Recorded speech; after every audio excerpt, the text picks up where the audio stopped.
आज हम ग्रंथियों के बारे में पढ़ेंगे जो कि हमारे शरीर में बहुत छोटे छोटे आकार में और कई संख्या में होती हैं, जो कि कुछ रसायनों को स्रावित करती हैं। वह रसायन हमारे पूरे शरीर को नियंत्रित करता है। कि हमारे शरीर में 3 तरह की ग्रंथियां पाई जाती हैं।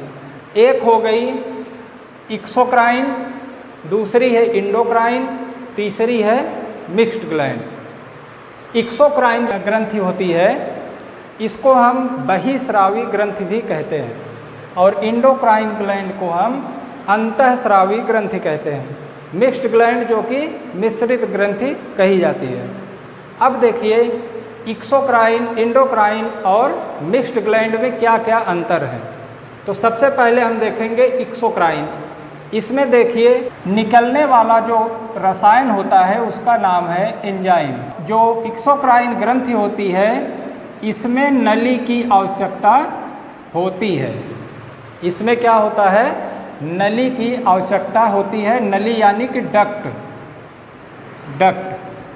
नली यानी डक्ट की आवश्यकता इसमें होती है। इसके बाद तीसरी चीज़ इसमें देखिए ब्लड, जो हमारा रुधिर होता है, ब्लड यानी हमारा रुधिर, इससे इनका संपर्क कभी नहीं होता। तीनों चीज़ क्लियर हो गई। अगला है इंडोक्राइन ग्लैंड, या इसको कहते हैं अंतःस्रावी ग्रंथि। अंतःस्रावी ग्रंथियों की क्या खास बात है, इससे निकलने वाला जो पदार्थ होगा वो होगा हार्मोन्स। क्या होगा, हार्मोन्स। इससे निकलने वाला पदार्थ क्या होता है, हार्मोन्स। और इसमें नली की आवश्यकता नहीं होती है, नली की आवश्यकता नहीं होती है। और जो हार्मोन स्रावित होता है इंडोक्राइन ग्लैंड के द्वारा, ये डायरेक्ट इसका सिक्रीशन रुधिर में या ब्लड में होता है, यानी कि इसका जो संपर्क होगा हमेशा ब्लड से होता है। पैनक्रियाज या अग्नाशय, और यह अग्नाशय जो हमारा पैनक्रियाज है यह दोनों तरह से काम करता है, यानी कि अंतःस्रावी की तरह और बहिस्रावी दोनों तरह से।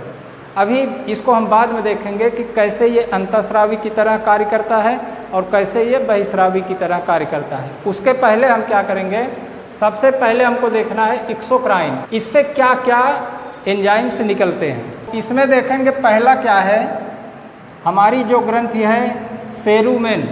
क्या है, सेरुमेन, जो कि हमारे कान में पाई जाती है। और इसका काम क्या है, मोम का सिक्रीशन करना।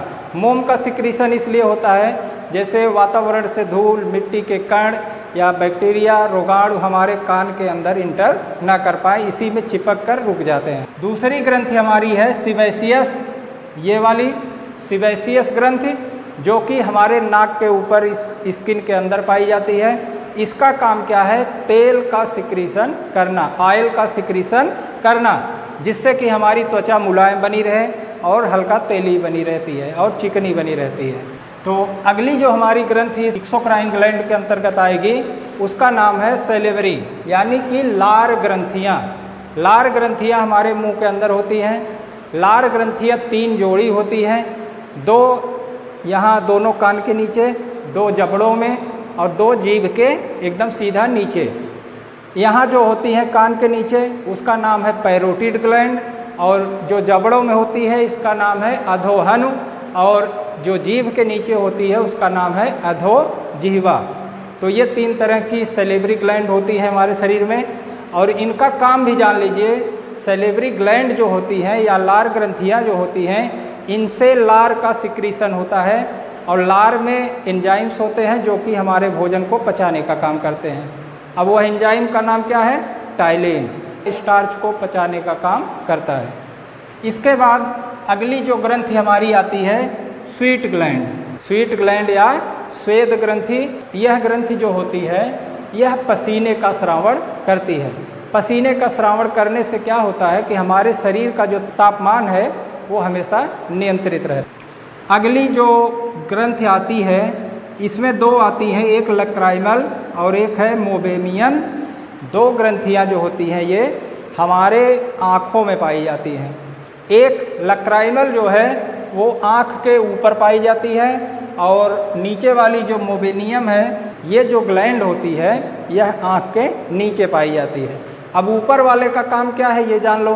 आंसू को स्रावित करना, यानी अश्रु का जो श्रावण होता है हमारे आँखों में, ये काम करती है हमारी लैक्राइमल ग्लैंड। नीचे वाली जो होती है ग्रंथि हमारी, ये क्या करती है, आयल का श्रावण करती है, जिससे हमारी आँखें क्या होती हैं, हमेशा चिकनी बनी रहती हैं। वही आयल धीरे धीरे किस में बदल जाता है, कीचड़ में बदल जाता है। और आप लोग देखेंगे यहाँ देखो थोड़ा सा मांस का टुकड़ा दिखाई देता है, इसका नाम है पंकटम। क्या नाम है, पंकटम। पंकटम का काम क्या है, आंसुओं को स्टोर करना। पंकटम जो इधर देख रहे हैं कोने पर, इधर भी कोने पर, इसका काम यही है आंसुओं को स्टोर करना। और अगर ज़्यादा और आंसू हैं तो उसको नाक तक पहुंचाने का काम भी कौन करता है, पंकटम। जैसे कोई रोने लगता है तो आंसू गिरते हैं, उसके साथ साथ नाक भी बहने लगती है, तो ये काम कौन करता है आंसुओं को पहुंचाने का, पंकटम, जो आँख में यहाँ कोने पर होता है। तो इस तरह से जो अश्रु ग्रंथियाँ हैं ये भी कैसी होती हैं, बहिस्रावी ग्रंथियाँ, यानी एक नली की आवश्यकता इनमें होती है। अब अगली जो ग्रंथि हमारी आएगी गैस्ट्रिक ग्लैंड। गैस्ट्रिक ग्लैंड जो होती है हमारी कहाँ पर होती है, हमारे अमाशय में। हमारे पेट में गैस्ट्रिक ग्लैंड, हमारी पेट की अंदर की जो दीवार होती है उसके अंदर गैस्ट्रिक ग्लैंड होती हैं, जो कि क्या करती हैं, पाचक रस को या गैस्ट्रिक जूस को स्रावित करती हैं। दो एंजाइम्स इससे निकलते हैं, एक रेनिन दूसरा पेप्सिन। एक रेनिन दूसरा पेप्सिन। रेनिन का काम क्या है, दूध को पचाना। पेप्सिन का काम क्या है, प्रोटीन को पचाना। अगली जो हमारी बहिस्रावी ग्रंथि आएगी ये बहुत इम्पॉर्टेंट है, जो कि है हमारा लीवर। हमारा लीवर या हमारा यकृत। तो पित्तरस जैसे लीवर से बनता रहेगा, जाकर पित्ताशय में इकट्ठा होगा और पित्ताशय से फिर एक नली के द्वारा ये ग्रहणी में धीरे धीरे पहुंचता रहेगा। और पित्तरस का काम क्या है ये भी जान लो। पित्तरस जो होता है हमारे शरीर में जब हम भोजन करते हैं तो ये फैट वाली चीज़ या ऑयली चीज़ जितना भी खाते हैं तो फैट को पचाने या तोड़ने का काम कौन करता है, हमारा पित्तरस, जो कि लीवर के द्वारा निकलता है। पित्तरस का श्रावण। अगला काम देख लीजिए इसका, जो हमारा लीवर है इसकी ये कैपेसिटी होती है या इसकी ये विशेषता होती है कि ये अपने क्षतिग्रस्त अंगों को बहुत जल्दी ठीक कर लेता है, ये इसकी खासियत है। या दूसरा काम इसका क्या है, ग्लूकोज को ग्लाइकोजन में बदलना। जैसे शरीर में या ब्लड में ग्लूकोज लेवल बढ़ गया है तो उस ग्लूकोज को किस में बदल देता है, ये ग्लाइकोजन में। ग्लाइकोजन में बदलकर अपने अंदर स्टोर करता है। ग्लाइकोजन के रूप में ग्लूकोज को अपने शरीर के अंदर या अपने बॉडी के अंदर ये स्टोर भी करता है। किस रूप में, ग्लाइकोजन के रूप में। मान लीजिए कभी रुधिर में ग्लूकोज की मात्रा घट गई तो वही ग्लाइकोजन किस में बदल जाएगा, ग्लूकोज में, और हमारे रुधिर में ग्लूकोज लेवल को बना देगा। तो इसका महत्वपूर्ण काम ये भी है, ग्लूकोज को ग्लाइकोजन में बदलना। अगला इसका काम क्या है, अमीनो अम्ल। ये ज़्यादा हानिकारक होता है अमीनो एसिड हमारे शरीर में, और जो यूरिया होती है ये कम हानिकारक होती है हमारे शरीर के लिए। इसलिए लीवर क्या करता है, अमीनो अम्लों को या अमीनो एसिड को किस में बदल देता है, यूरिया में। अगला काम इसका क्या है, कार्बोहाइड्रेट जो हमारे शरीर के अंदर अगर इसकी मात्रा ज़्यादा होती है तो इसको किस में बदलता है, फैट में। फैट में बदलने के बाद अगर और एक्स्ट्रा मात्रा इसकी बढ़ती है फैट की, फैट को यह कोलेस्ट्रॉल में कन्वर्ट कर देता है। कोलेस्ट्रॉल जो कि बहुत खतरनाक पदार्थ है हमारे शरीर के लिए। कोलेस्ट्रॉल की मात्रा बढ़ने से क्या होता है, हार्ट अटैक के चांस बढ़ जाते हैं। इसका काम क्या है, जैसे रुधिर में कोलेस्ट्रॉल की मात्रा बढ़ गई तो नसों में ये प्रवाहित होगा, धीरे धीरे कहीं जमा होता जाएगा और एक समय ऐसा आएगा उन नसों को पूरा ब्लॉक कर देता है, जिससे हार्ट अटैक की समस्या बढ़ जाती है। तो ये काम है कोलेस्ट्रॉल का। एक चीज़ और जान लो, ये प्रश्न कभी कभी पूछा भी जाता है कि कोलेस्ट्रॉल की मात्रा सबसे ज़्यादा कहाँ होती है, तो कहाँ होती है, हमारे लीवर में कोलेस्ट्रॉल की मात्रा सबसे ज़्यादा होती है। अगला काम जान लो यकृत का या लीवर का। भ्रूणावस्था जब होती है तो उसमें ये आरबीसी का निर्माण भी करता है। भ्रूणावस्था मतलब जब माँ के पेट में शिशु होता है, भ्रूणावस्था होती है, तो उस समय आरबीसी का निर्माण किसके द्वारा होता है, हमारे यकृत के द्वारा। और यकृत में भी एक चीज़ जानते रहिए, यकृत का जो मीजोडर्म है उसके द्वारा आरबीसी का निर्माण होता है। कूपर सेल और हिपैटिक सेल, जो हमारा यकृत होता है इसमें दो तरह की कोशिकाएं होती हैं, एक कूपर सेल और दूसरा हिपैटिक सेल। हिपैटिक सेल ये हो गई और कूपर सेल ये हो गई। जैसे जब कोई व्यक्ति जहर पी ले या दारू पीता है तो यही सेल हमेशा नष्ट होती है। कौन सी सेल? Cooper cell. और इसके बाद हमको देखना है इंडोक्राइन ग्लैंड। इंडोक्राइन ग्लैंड या अंतःस्रावी ग्रंथियाँ। अंतःस्रावी ग्रंथियाँ, इसमें आप लोग देखे थे कि निकलने वाला जो पदार्थ है हार्मोन्स होता है और इसमें नली की आवश्यकता नहीं होती है। और जो हार्मोन सिक्रीट होता है इंडोक्राइन ग्लैंड के द्वारा, ये सीधा कहाँ सिक्रीट होता है? रुधिर में या ब्लड में, यानी कि इनका संपर्क ब्लड में हमेशा बना रहता है। हाँ, तो इंडोक्राइन ग्लैंड में सबसे पहली ग्रंथि हमको देखना है इसको, हाइपोथैलेमस को। ये हमारे ब्रेन में होती है। इसका काम क्या है? नर्वस हार्मोन्स को स्रावित करना। नर्वस हार्मोन्स को स्रावित करना। नर्वस हार्मोन्स का काम क्या है? जितनी भी हमारे शरीर में ग्रंथियां हैं उनको नियंत्रित करने का काम कौन करता है? Nervous hormones. इसके बाद अगली जो ग्रंथि इसमें आएगी, पीयूष ग्रंथि। पीयूष ग्रंथि जो होती है, पिट्यूटरी ग्लैंड जो होती है, यह हमारे ब्रेन में होती है, मस्तिष्क में होती है और उसके आधार में एक छोटा सा इसे गड्ढा रहेगा, उसी में ये मटर के दाने के आकार की होती है और उसी में लटकी रहती है। इसका वजन भी जान लीजिए, इसका वजन जो होता है 0.6 ग्राम तक होता है। और पीयूष ग्रंथि के बारे में एक चीज़ और जान लीजिए, जितनी भी अंतःस्रावी ग्रंथियां हैं इसमें सबसे छोटी ग्रंथि हमारी पीयूष ग्रंथि है। अगर कभी एग्जाम में पूछ लिया सबसे छोटी अंतःस्रावी ग्रंथि कौन सी होती है, अगर पीयूष ग्रंथि दिया है तो पीयूष पे टिक लगाएंगे। अगर पीनियल बॉडी है या पीनियल का इसके बाद वाली ग्रंथि जो है, यह भी लगभग जान लीजिए पीयूष ग्रंथि के आकार के बराबर ही होती है या उसके वजन के बराबर ही होती है। अगर क्वेश्चन में ये है तो इसको लगाइए, ये है तो इसको लगाइए। अगर दोनों रहेगा तो हम पीयूष ग्रंथि को लगाएंगे। तो पीयूष ग्रंथि में देखेंगे तो इसके दो भाग हैं, एक अग्रभाग, दूसरा पश्च भाग।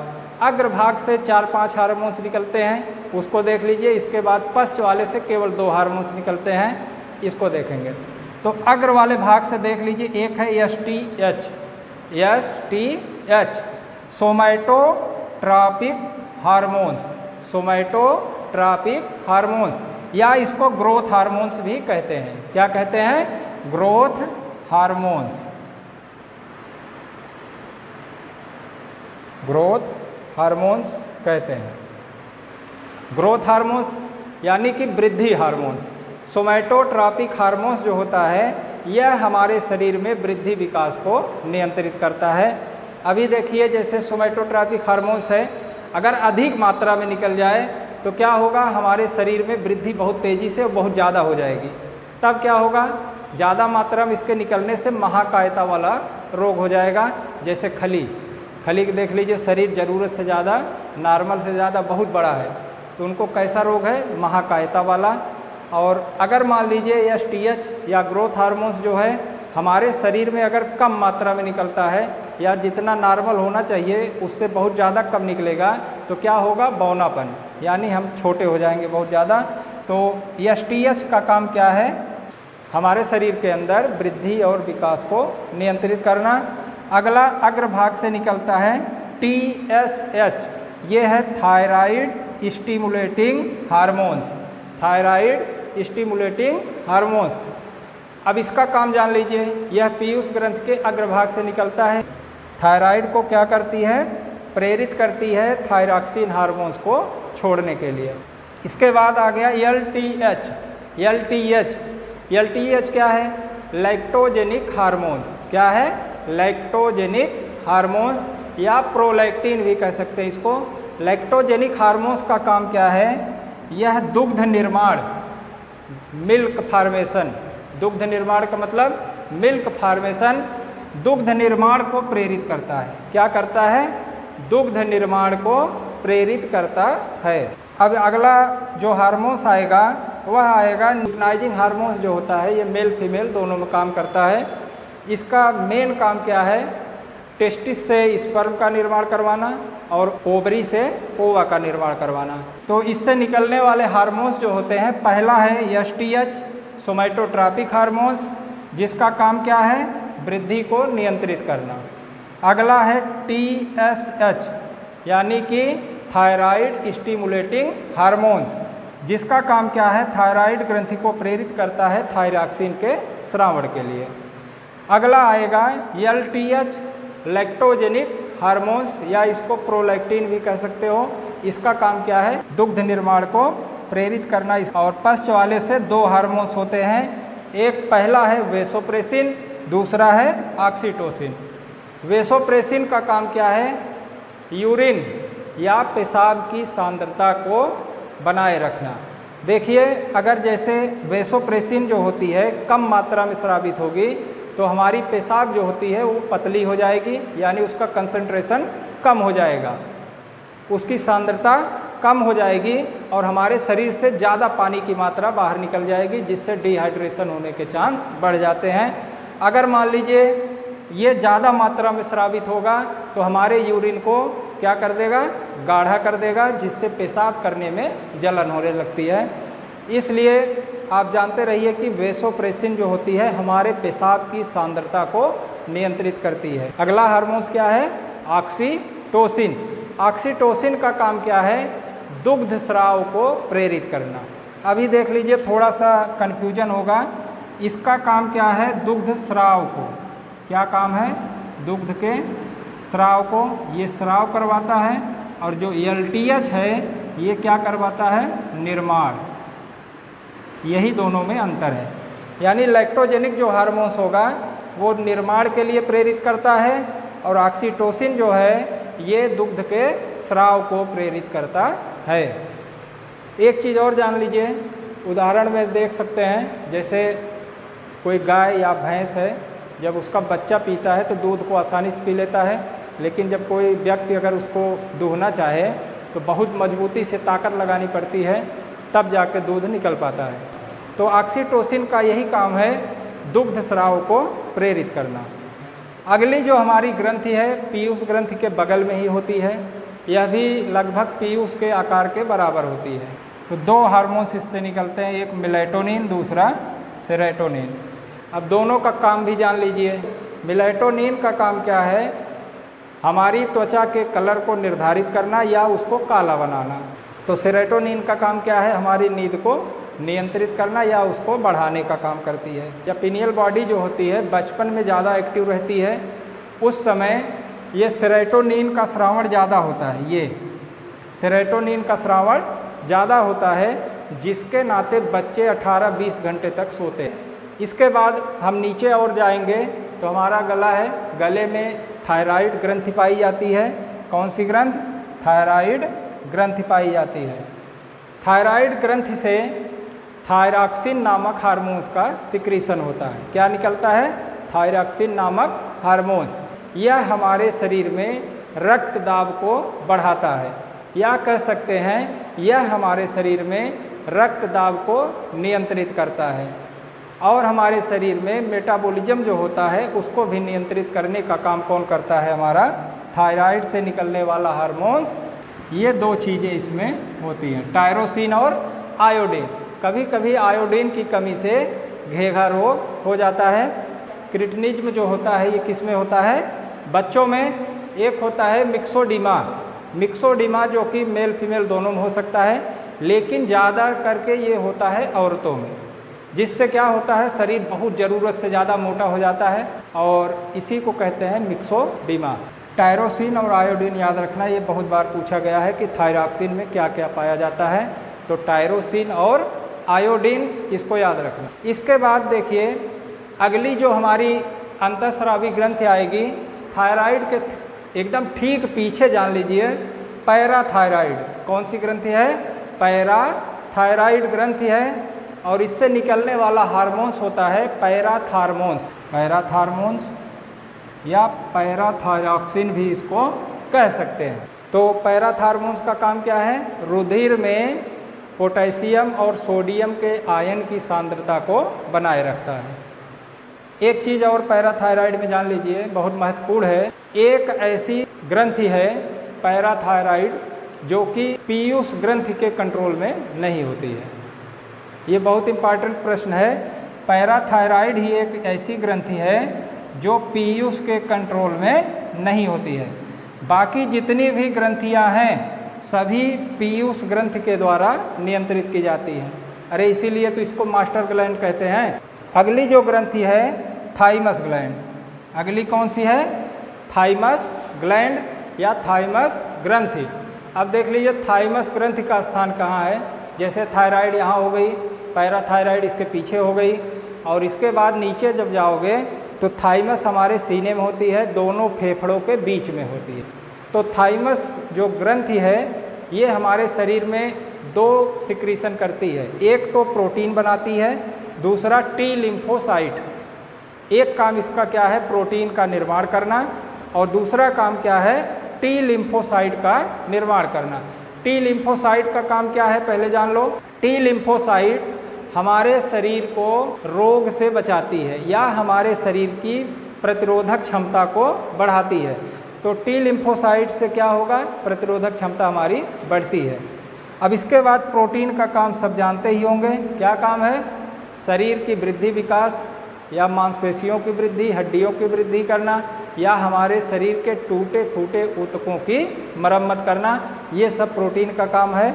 इसके लिए देख लेते हैं एक उदाहरण, जो कि बचपन में देखिए बच्चे जो होते हैं पूरा दिन खेलते रहते हैं, मिट्टी में खेलेंगे, धूल में खेलेंगे, कीचड़ में खेलेंगे, लेकिन वो बीमार नहीं पड़ते, क्योंकि बचपन में ये थाइमस ग्लैंड बहुत ज़्यादा एक्टिव होती है और टी लिम्फोसाइट का भी सिक्रीशन बहुत ज़्यादा करती है और प्रोटीन भी ज़्यादा बनती रहती है। एड्रीनल ग्रंथि जो होती है हमारे वृक्क के ऊपर स्थित होती है। कहाँ पर होती है?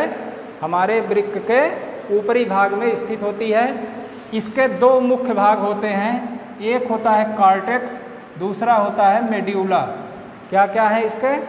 एक भाग इसका जो बाहरी भाग है कॉर्टेक्स है, और एक भाग इसका अंदर का मेड्यूला होता है। कॉर्टेक्स से 3 हार्मोन्स निकलते हैं और मेड्यूला से 2 हार्मोन्स निकलते हैं। कॉर्टेक्स से देखो ग्लूकोकार्टिकॉइड एक हार्मोन्स, दूसरा है मिनरेलोकार्टिकॉइड दूसरा हार्मोन्स, तीसरा है एंड्रोजेंस। तीसरा हार्मोन्स कौन सा है? एंड्रोजेंस। तो ग्लूकोकार्टिकॉइड का पहले काम देख लेते हैं। ग्लूकोकार्टिकॉइड का काम क्या है?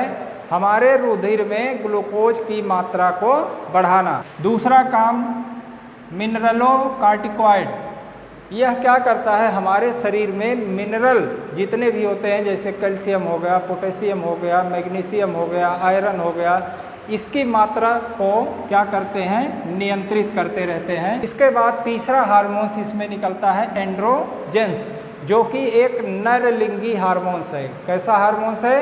नरलिंगी हार्मोन्स। नरलिंगी हार्मोन्स ये कहा जाता है क्योंकि ये मेल में क्या करता है?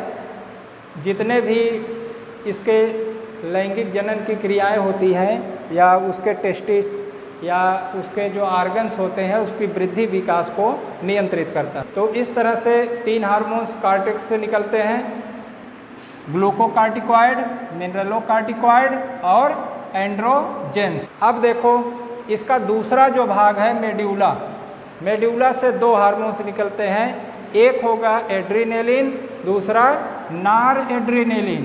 एक एड्रीनेलिन, दूसरा नार एड्रीनेलिन। इसी को बोलते हैं फ्लाइट या फाइट हार्मोन्स, इमरजेंसी हार्मोन्स, जो कि इमरजेंसी के टाइम पर निकलता है। और इन हार्मोन्स का काम क्या होता है? हमारे रक्त दाब को बढ़ा देना, ब्लड प्रेशर को बढ़ा देना, हृदय की धड़कन को बढ़ा देना, हमारी जो श्वसन दर है उसको बढ़ा देना, और हमारे शरीर में ऊर्जा को इकट्ठा करके उस इमरजेंसी के टाइम काम में लाना। इसको करो या मरो हार्मोन्स भी कह सकते हैं, फ्लाइट या फाइट हार्मोन्स कह सकते हैं। यह विपत्ति के समय या इमरजेंसी के समय हमारे शरीर में निकलते हैं, जो कि किससे निकलता है? मेड्यूला वाले भाग से। किससे निकलता है? मेड्यूला वाले भाग से। तो कार्टेक्स से ग्लूकोकार्टिकॉइड, मिनरलोकार्टिकॉइड और एंड्रोजन, और मेड्यूला से एड्रीनेलिन और नार एड्रीनेलिन। अगली जो हमारी ग्रंथि आएगी गोनाड ग्लैंड, जो कि मेल फीमेल में अलग अलग होती है। मेल में देखो यह ग्रंथि क्या होगी, मेल में यह ग्रंथि टेस्टिस है। क्या है? टेस्टिस, जो कि 2 हार्मोन सिक्रेट करती है, पहला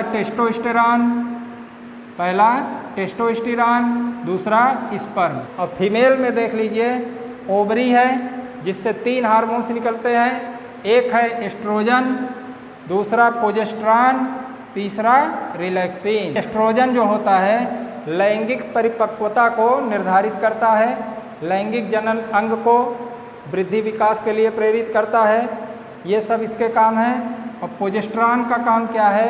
गर्भावस्था में शिशु की सुरक्षा करना या प्रोटेक्ट करना।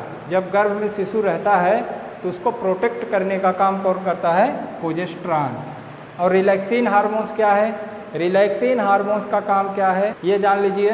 जन्म के समय माँ की मांसपेशियों को ढीला करने का काम कौन करता है? रिलैक्सिन हार्मोन्स, ये वाला। मिक्स्ड ग्लैंड या इसको मिश्रित ग्रंथियाँ भी बोल सकते हैं। मिश्रित ग्रंथियाँ जिसमें एक हमारा अंग काम करता है, जैसे पैनक्रियाज। क्या हो गया? पैनक्रियाज या अग्नाशय, जो हमारे शरीर में बाईं तरफ होता है, जैसे आम के पत्ते के आकार का होता है, और यह हमारे शरीर में बाईं तरफ होता है, जो कि दोनों तरह से काम करता है, अंतःस्रावी की तरह भी और बहिस्रावी की तरह भी काम करता है। अभी देख लीजिए पहले ये बहिस्रावी की तरह कैसे काम करता है। ये 3 तरह की एंजाइम्स को स्रावित करता है। पहला है लाइपेज, दूसरा एमाइलेज, तीसरा ट्रिप्सिन। लाइपेज का काम क्या है? वसा को पचाने का, यानी एमाइलेज जो होता है स्टार्च को पचाता है, ट्रिप्सिन ये पचाता है प्रोटीन को। तो ये तीनों क्लियर हो गए होंगे। इसके अंदर 3 तरह की एंजाइम्स निकलती हैं। एक है लाइपेज जो वसा का पाचन करती है, दूसरा एमाइलेज जो स्टार्च का पाचन करती है, तीसरा ट्रिप्सिन जो प्रोटीन का पाचन करने में सहायता करती है।